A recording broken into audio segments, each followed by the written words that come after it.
Your first homework assignment is to watch all of the videos regarding eligibility.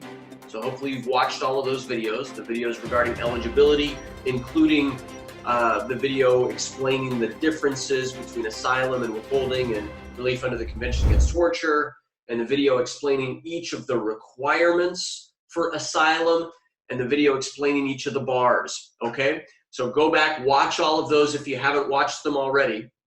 And then what I want you to do is to download your workbook.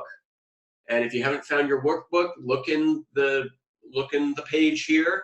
And you can look in your emails also. You should get a link to download your PDF workbook to go along with the course. And what I want you to do is your homework assignment from day one. What you want to do is you want to create a map of your arguments, of your best arguments in the case. List all of the instances where you have been harmed, persecuted, threatened, abused in your home country in the past in any way. List them out. Separate all of the story and just put like the bullet points. And it's actually, you can win asylum even if nothing ever happened to you, as long as you have an explanation of what bad thing might happen to you or could happen to you if you were to return. To start with, think about every single instance that you've been harmed in the past. And then step two is to think about and consider why each of those events happened.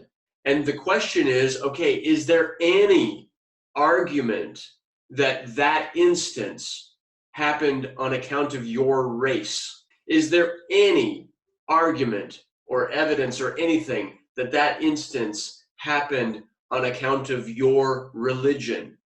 Is there any argument, evidence that that instance happened on account of your nationality? If so, write it down, take notes. Is there any argument or evidence that that happened on account of your political opinion?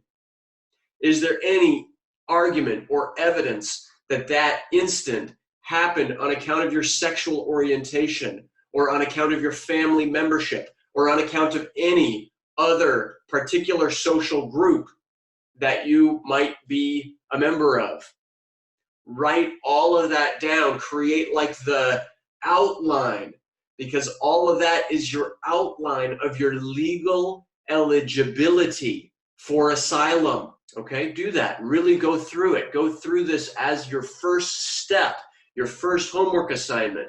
After you do that, for each instant that you were ever harmed or abused or persecuted or threatened in the past, after you do that, then go and review the bars. Go step by step through each of the bars that I go through in the video about bars, and have you triggered any of them? All right? Have you been in the US for more than 1 year since your last entry? Have you ever been arrested? Do you ever have any legal status in any third country out there? Have you or anyone in your family ever persecuted or harmed anyone else? Have you or anyone in your family ever supported terrorism for any reason? Is there any reason why the government would view you to be a threat to the national security or to the security of the United States? If the answer to any of those is yes, for any reason, it doesn't necessarily mean that you're barred without an argument or without a fight. You're going to want additional advice before filing your case. That's your first homework assignment. Best of luck. We'll see you on the next video. Thanks a lot. Bye-bye.